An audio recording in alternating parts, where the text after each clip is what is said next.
Welcome to the Global Interview. Thank you for listening. This is where you can keep up to date with all the latest news and information direct from leading creatives, leaders, and thinkers.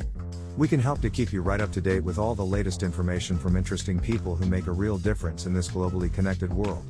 You can find out more about the show at theglobalinterview.com. Enjoy the episode. So first things first, do you want to give maybe a brief synopsis of yourself, and then I can go into the questions, just like the quick two-line summary about what you do and who you are, that kind of thing. Yeah, so Eoin Costello is my name. I'm the project director of a not-for-profit co-working space in Dún Laoghaire called Digital HQ. And what's different about our space is we call ourselves a digital growth hub, because all our activities are focused outwards into the small business community of the town. So any income we get from membership fees for the co-working space go back into digitally enabling local small businesses and also the town's website. That's great, Owen, thanks. Could you tell us a bit more about that role and what do you actually like about that sort of chosen career path? Yeah, so I suppose, Simon, my family were always sort of very active small business owners. So I kind of grew up working behind the counter in the shop or helping collect hand knits for my mother, one of my mother's businesses, one of my parents' many businesses. So I've always been comfortable around small businesses, and it was kind of a natural progression for me once I'd sold my tech company, and then kind of to get involved first of all in startups, as I did with Startup Ireland and running the incubation centre for Dublin Technology University, to then move on from that and get on the ground helping small businesses. So that's what I do now. I find it fulfilling. Yes, it's challenging. Some small businesses, particularly traditional small businesses, are a bit scared of digital, or they don't see the immediate benefit of it. But I think what COVID has done has accelerated the clear understanding and need for small businesses, traditional small businesses, to embrace digital. That's great. And is that what inspires you, or what is it that motivates you, or what is it that sort of gets you out of bed to make each day count at the moment and all? Yeah, well, look, my kids get me out of bed each day, trying to get them out to back to school, which is great. But in terms of business, I hope I'm making a difference each day, no matter how small it is. I'm very lucky that I live very close to my hometown of Dún Laoghaire. So once I've dropped the kids to school, I just literally cycle down to our co-working space, and I hope that each day, between the work we're doing on the Dún Laoghaire Town website, the work we're doing with the Digital Dún Laoghaire Steering Group and helping digital enable small businesses, every day we help somebody in some way and move the whole digital agenda for our town forward. Like, Dún Laoghaire is a fantastic town. It's got a very interesting history. It's kind of a two-tier town, some people would say. It's got a very busy and lively seafront. It's most commonly known for having a walk on the pier and having an ice cream afterwards. But if you come up to the main street, for all sorts of reasons, there's quite a lot of empty former shops. It's not as vibrant as the seafront. And so what we're trying to do at Digital Dún Laoghaire is to start to change, first of all, the narrative, because if you look at the media, the general attitude is that towns are a broken concept, that people don't see the value of towns anymore. They go to out of town shopping centres. And what's interesting about COVID is it's actually, in some ways, brought towns back into a degree of vibrancy, subject to the distancing requirements, because people are avoiding the main city centres and they're actually coming to towns like Dún Laoghaire. So that then has an opportunity for local small businesses if they embrace it. That's very interesting. Just a follow-on question, if I may. The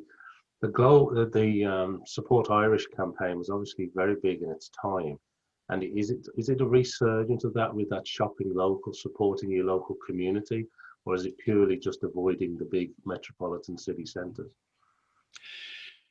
It's a good question, Simon. I think you mentioned the Guaranteed Irish and that whole buy local.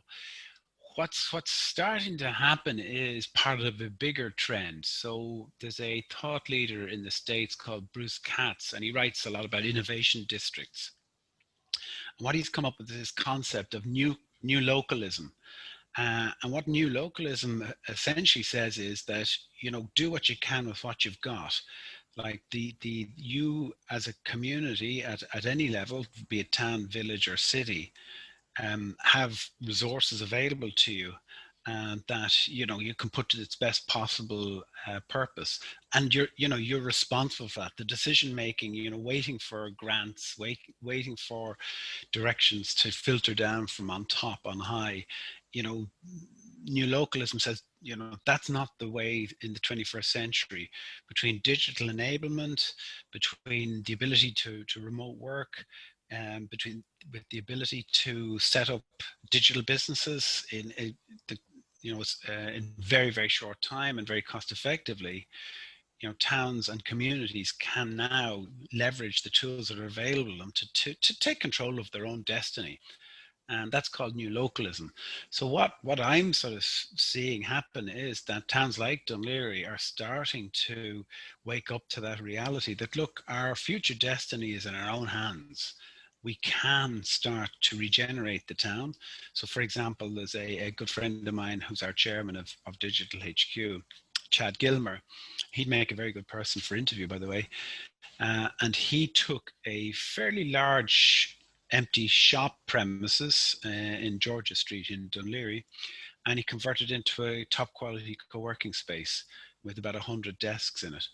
So that's bringing 100 digital or tech related people into the heart of the town, and the spending power from them is significant, and that's helping support the traditional businesses. So this whole concept of new localism, it's very empowering, because it says, look, take the resources you have. If you have empty buildings, convert them into high-end,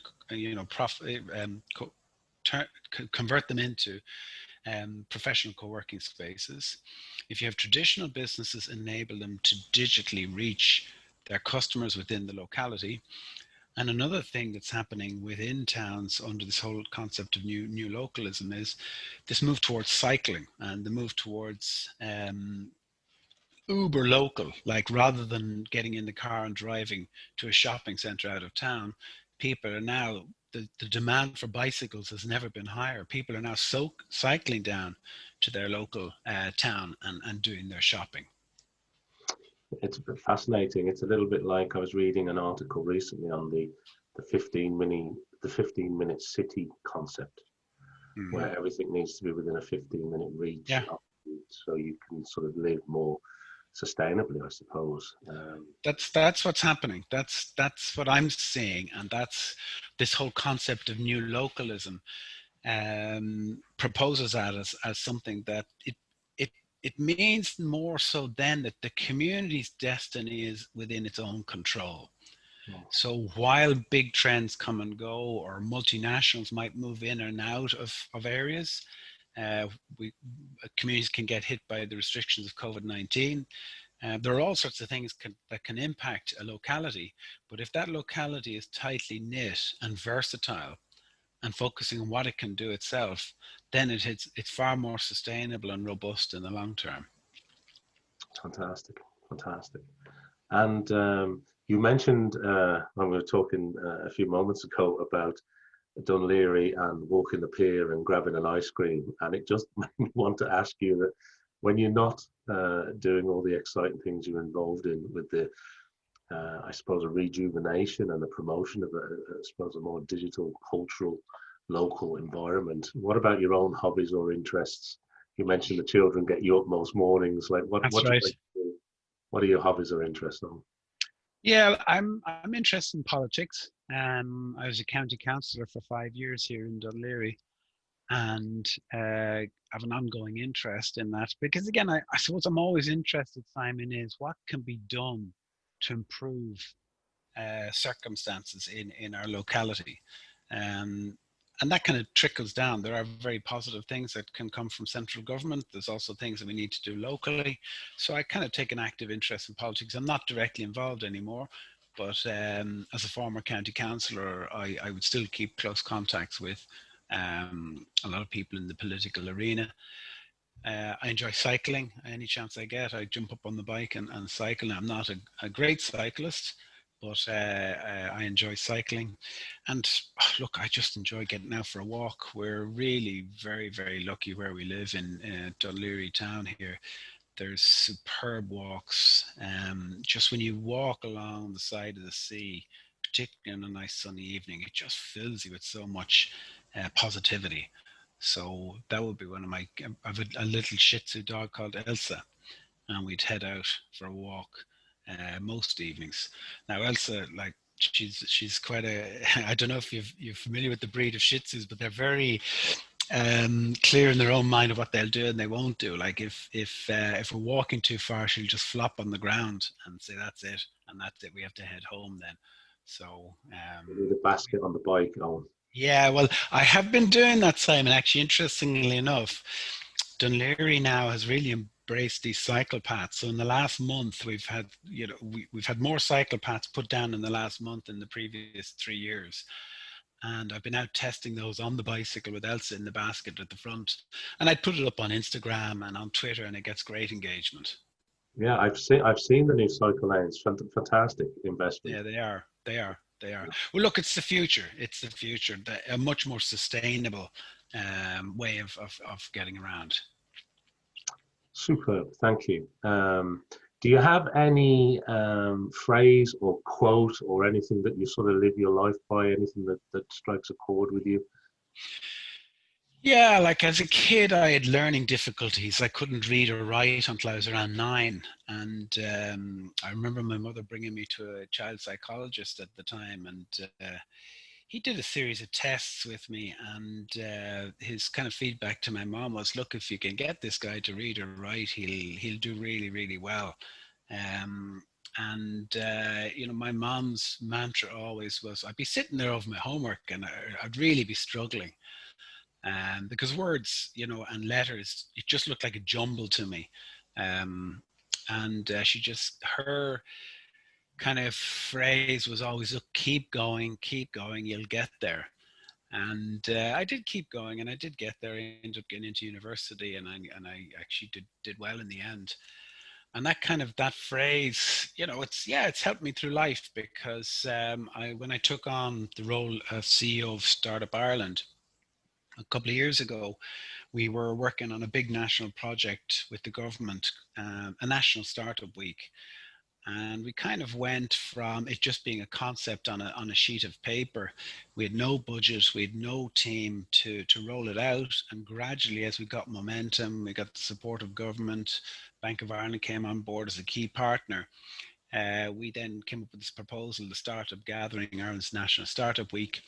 And there were lots of ups and downs, but throughout it all, just that phrase, keep going, we'll get there. Actually, my team behind the Startup Gathering gave me a sign. It's in my office now. It says, we got there, the Startup Gathering team.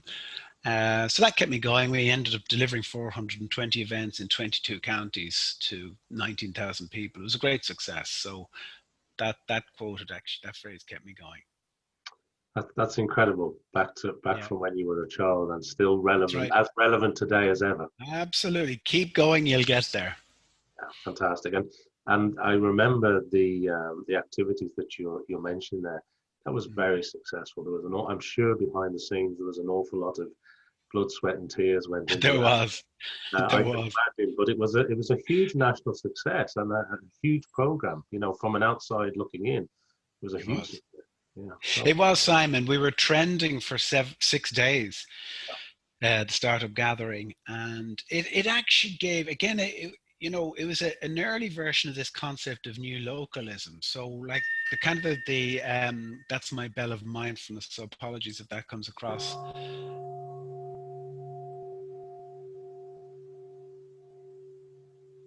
I don't know if you can hear that.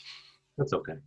I actually that was one of the things I used during the Startup Gathering, because it was so hectic. I had that bell of mindfulness go off once an hour and kind of stopped everyone and said, right, deep breath everyone, and then back we go again. But The actual impact that started gathering locally was in the various cities where we staged the key events. We had a study done of each of those, how to really ignite their startup ecosystem. So how to connect uh, would-be entrepreneurs with the various resources available locally, how to deepen the availability of funding supports, how to connect the institutes of technology with more entrepreneurs, etc. So it was kind of a joining up of the dots that now in Dún Laoghaire with the Digital Dún Laoghaire Steering Group, we're kind of doing under this new localism movement. Yeah, it's really great to hear, and just hearing the mindfulness bell there, it reminds me of the amount of embracing that we're doing at the moment in terms of how important basic things like slowing down a little bit, taking your time, thinking, pausing, breathing, meditating, yoga, living more locally, the importance of family and friends, mental wellness and health and well-being. It's amazing how that out of a pandemic, which is a terrible challenge for lots of people around the world, that there are some positives that do come out of all challenges, I suppose, where people get a little chance to maybe reset or refocus. No, I think you're absolutely right, Simon. The current pandemic has certainly paused and given people an opportunity to refresh, and take another look at a lot of the ways that we do things. How the commute to work, what we actually do during work time. How do we balance our family life?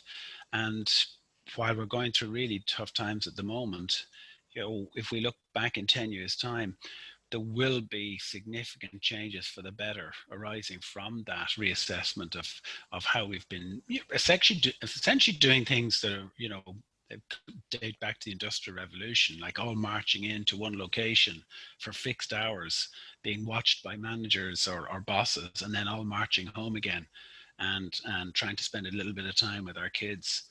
And like kids, even would have we had a kind of a Victorian attitude to kids in the workplace, that in Victorian times children were seen but not heard. And I think one of the really one of the positive things that's come out of the COVID and people working from home is that now people, well, if they're on a Zoom call, they say, oh, that's my child in the background, or the child comes in and they say hello into the Zoom call meeting, and that's now seen as perfectly normal. Whereas in the past, people would talk about their kids, but they certainly wouldn't bring them into work. It was frowned upon. It wasn't the right thing. You're not serious about your job if your kid's sitting on your lap while you're working, etc. I think that's a positive change. That, like, ultimately, to deny our kids a part in all parts of our life doesn't make any sense. Bringing them in a little bit into our working life is positive, both for as a parent, for myself, it's been positive, but also for the kids. They get a tiny little insight into what their parent is so preoccupied with, when they should be playing games with them, or from the child's point of view, I couldn't agree more. Fantastic. So looking back over your career so far, because I know you sort of have this strong entrepreneurial side to you all, and you're always developing, growing, building, and right from I don't know. You mentioned being you're the co-founder and the CEO of Startup Island, the startup gathering. That was huge. I know you were involved with the Sandyford Business District in sort of a championship sort of role. You've been tirelessly working with organisations through your role with Enterprise Ireland, really, I suppose, as a technology mentor, very much so. The Dún Laoghaire project director sort of role, and you were sort of like this digital connector for many years, and now right up to digital HQ that you're doing. But when you look back over that, what are you most proud of, or what sort of sticks out for you? Yeah, that's a good question. Well, look, clearly I'm most proud of my children first and foremost. They're the motivation behind everything for me. In a work capacity, what I'm most proud of, I think what I'm most proud of, when I was running the Dublin Technology University Hothouse Incubation Centre, For me, the people who came on that program, which was Ireland's largest startup program, who did best were those who were very flexible and very versatile. They, the people who came on the program with a very fixed mindset at the start, and they said, "This is how it's going to be. This is the idea I'm pursuing. This is the business model. These are the kind of, the technology, etc." And they stayed wedded to that. They tended to struggle a bit on the not just on the program, but also in terms of implementing their business. But the people who did really well were those who, in the light of new information, in the light of practical realities, in the light of knowledge deficits they might have personally had, etc., were flexible and agile and constantly evolved. And I suppose that's a Darwinian feature. The species who flourish and thrive are those who are most adaptable. Right. So if I look at myself, what I'm proud of is the fact that I've had 5 changes of career direction. I started work after college on the London Stock Exchange, managing a fund of 130 million. I then came back here, got involved in the family business. So I went from fund management to doing batteries and straps in the family shop behind the counter. It was quite a change. I worked with my dad to grow that business up to 3 shops. I then part of company with my dad over digital. I wanted to grow the business digitally. He was distrustful of technology and digital to some extent. So I went on then to set up a tech company in the front bedroom of my house, which I grew. I started with just myself and one other person, and within 6 months we had 4 staff. My partner said, look, either the business moves out or she was going to move out, because, we were growing quite quickly. So Novara we moved into town, grew up to 20 staff, sold it to DigiWeb. And then I moved over to the not-for-profit side, working with Dublin Technology University Incubation Centre, up to Startup Ireland, and then up to date. So, each time I've kind of changed direction in my career, I've had to retrain, identify knowledge gaps, and try and bring out the best in myself each time. And to date, I've with varying degrees of success navigated that. So I'm proud of that aspect of myself, that I've managed to keep evolving, changing, being flexible. And do you think that helps on, because on one hand, you sort of, you're at Trinity College, next minute you're managing a multi-million fund quite successfully. You're in sort of the sort of top financial circles in terms of that community. Then you're back to retail, true retail behind the counter.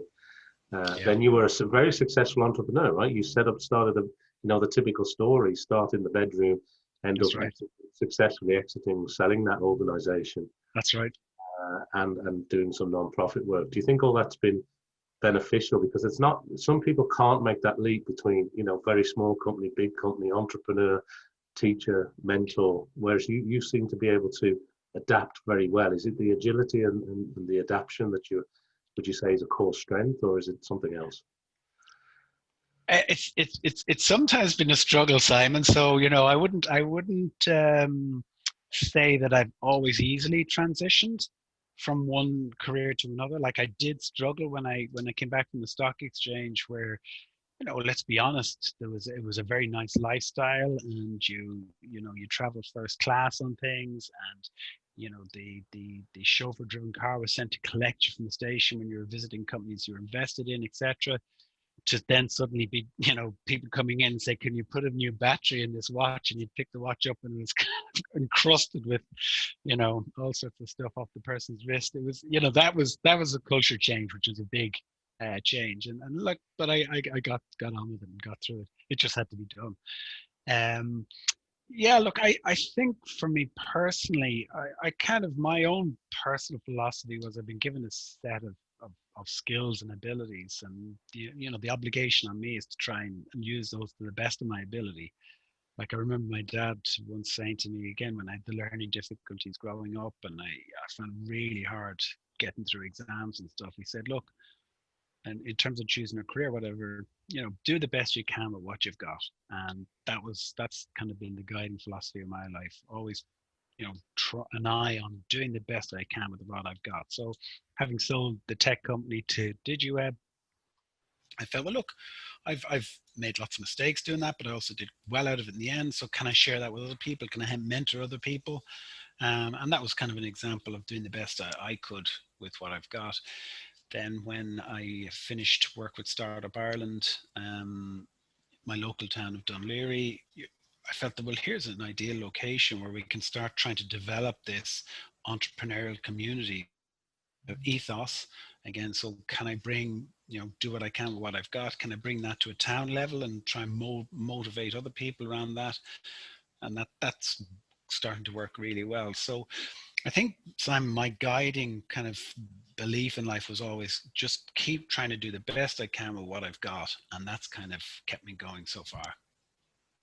No, very good. It's funny how a lot of that, doing the best you can with what you've got, it's almost full circle, isn't it? Back down to localism and what you're doing now with the town scenario.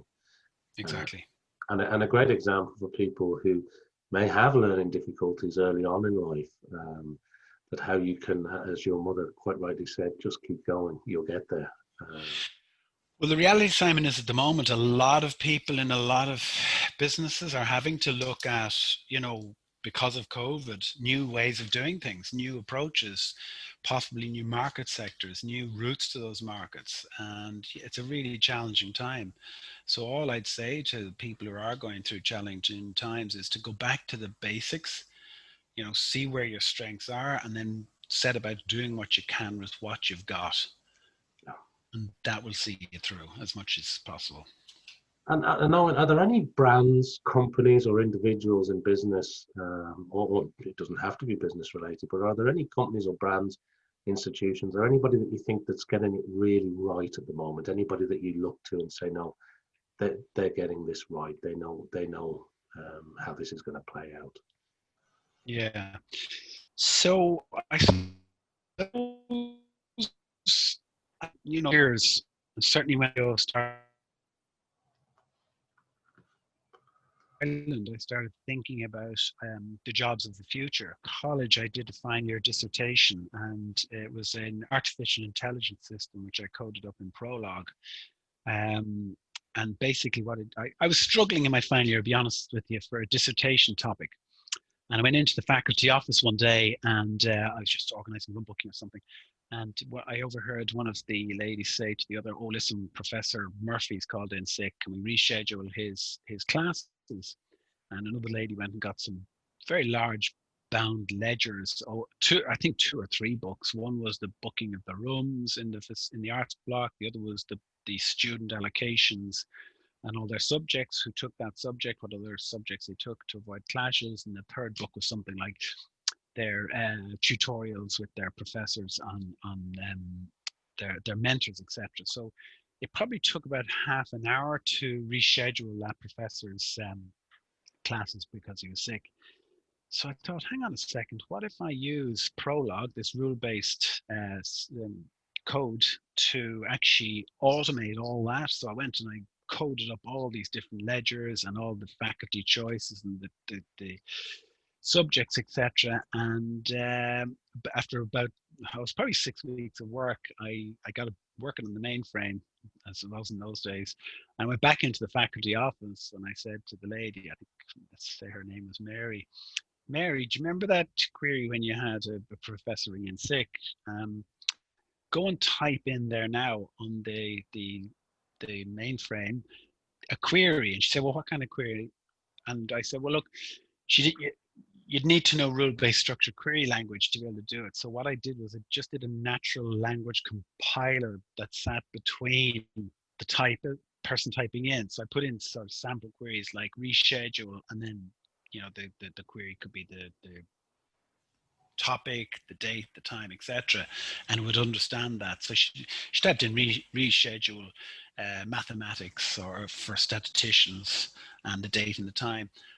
And in 0.2 of a second, it came back with the optimal rescheduling, taking into account all those students' existing commitments, etc. And have a guess what the response was when she saw that? Go on. Should get that blooming thing out of there. Get that thing out of here. That's my job. Gone. So I kind of had a little bit of an insight early on how, the productization, like if any service that's provided can be productized and broken down into a series of steps and automated.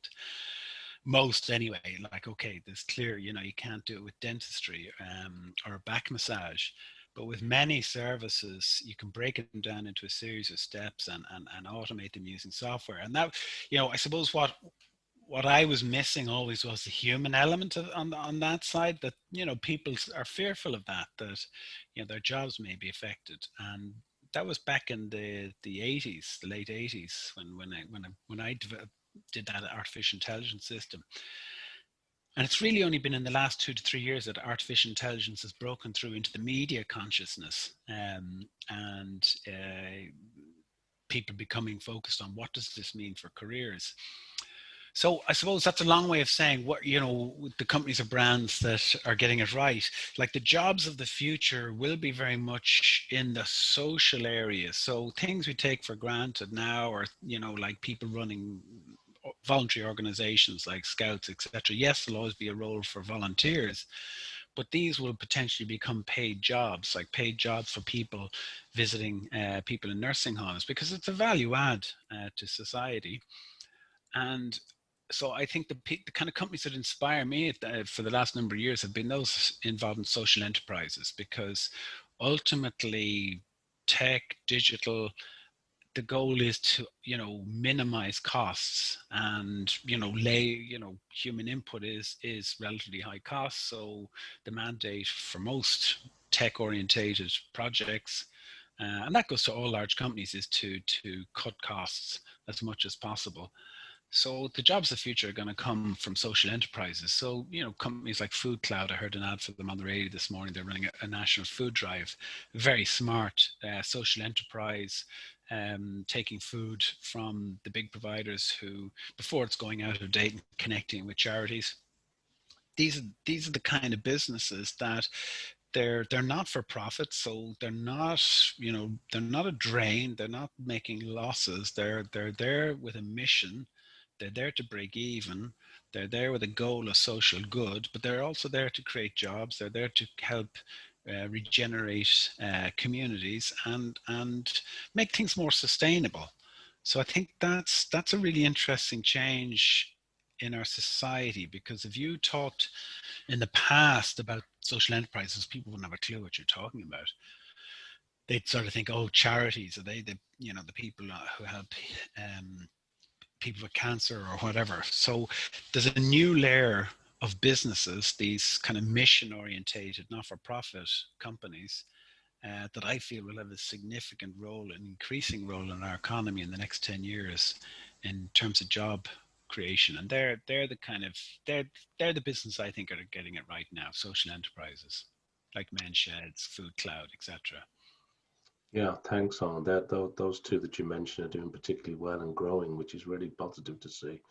Yeah. I can't not ask you, as being so tech centric as your career has been in some areas, about the future of social media. There's a current documentary doing the rounds on Netflix in terms of the social dilemma.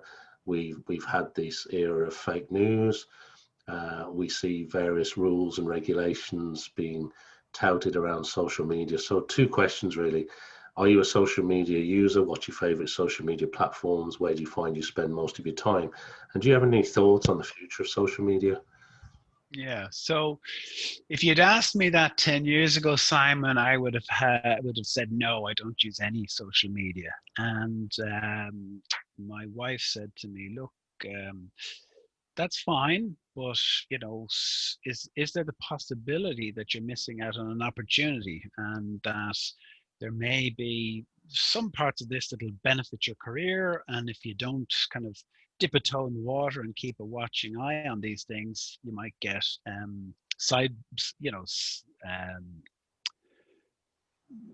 you might miss out on something. So I started using Twitter and I started using LinkedIn, and I've actually found it for my career very, very useful. And certainly in terms of building up Startup Ireland and Startup Gathering, a lot of it was based on social media reach and the positive messages that we were able to communicate.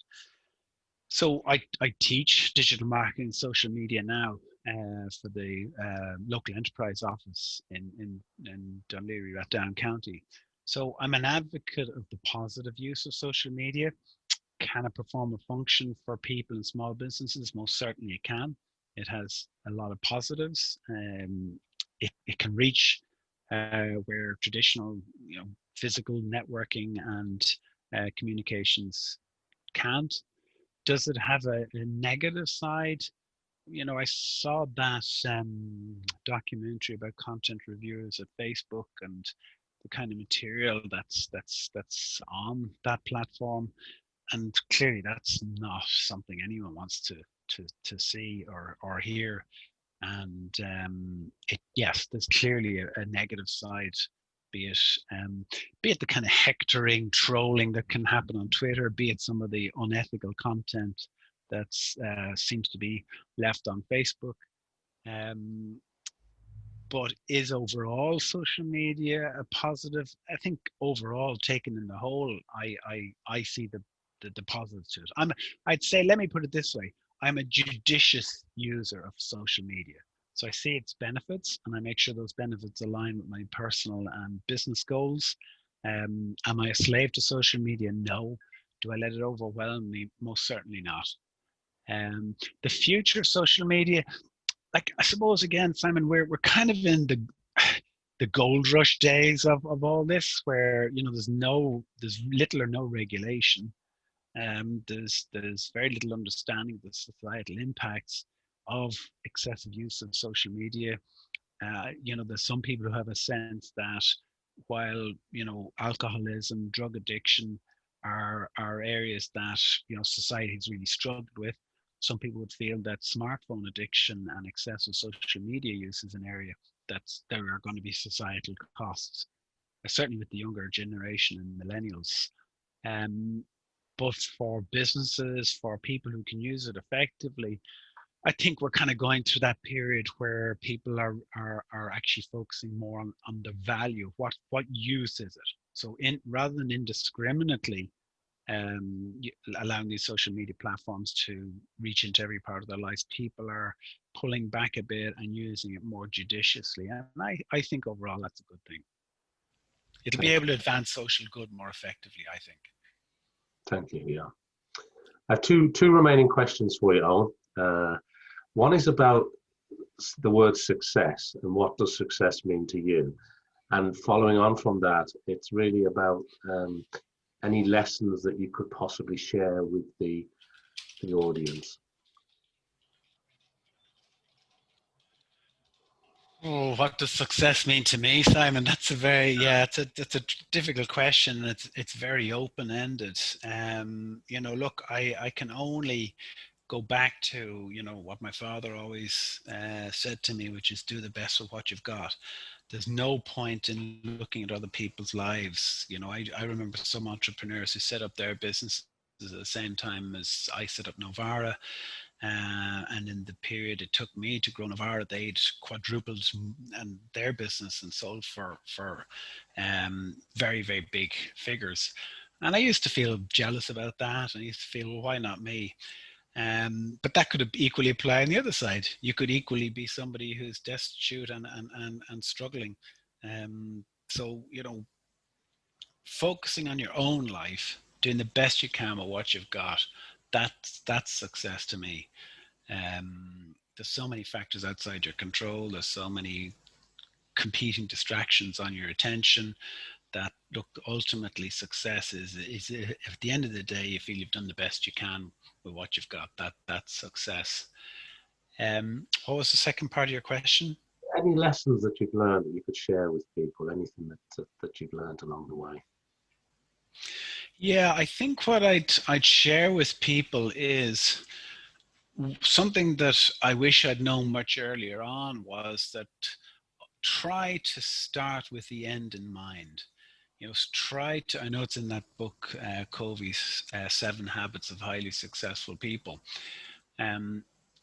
If you've a really clear understanding of where you want to be in 5 years time with your personal life, with work life, etc., it gives you kind of a guiding kind of a guiding principle to work towards. And then no matter what comes your way, you'll always know that, look, I'm making progress towards where I want to be. So like starting with the end in mind, be it starting a new business, be it assessing where you're at with your business in this whole COVID situation, having a kind of a clear understanding, what is it doing for me? Does it get me to where I want to be? That helps make better decisions, Simon. I would, if I'd read Covey's book when I was a teenager, and that whole start with the end in mind concept had landed with me, I would have made better decisions at certain key points with businesses and my personal life. So that would be one thing I would say to people: try to start with the end in mind. Very good. Yeah, very good. My mind immediately went to sharpen the saw. Yes, that was again another very good piece of advice. So it actually comes back to something you said earlier, that this whole COVID pandemic has forced people to step back and reassess how they're doing things. Could things be done more effectively for their own personal lives and for work? And that is very much that Covey's stand, the old saying, the guy who starts sawing like crazy and the teeth of the saw are all worn off, 3 hours later he's still sawing away. The other guy stood back and sharpened the saw, and he's done the job in half the time because he actually looked strategically at it and reflected on the task before getting stuck in. Excellent. Last question, Owen, I have for you is there anything new that you're working on, or is there anything that you're currently involved in that you'd like to share, or you'd like people to get involved in, or anything else that you'd like to just add as we come to a close here? Yeah, so it's been a pleasure talking with you, Simon, I must say, and I've thoroughly enjoyed our conversation.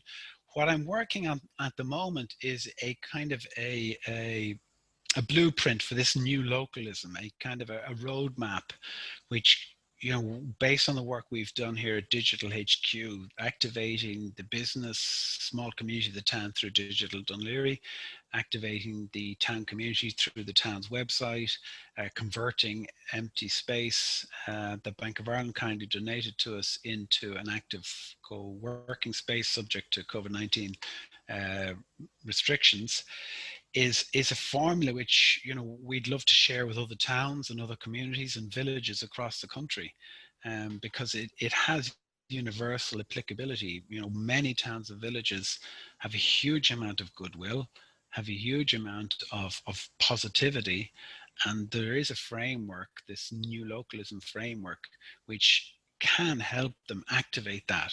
It gives a little bit of direction and a bit of clarity on what are the various elements you need to kind of create a vibrant, digital first, I have to say, digital-led community that can help fill empty spaces, that can help encourage digital companies to locate in that area, that can provide livelihoods for people locally, keep the local traditional businesses going, and that can also help balance this urban-rural divide more.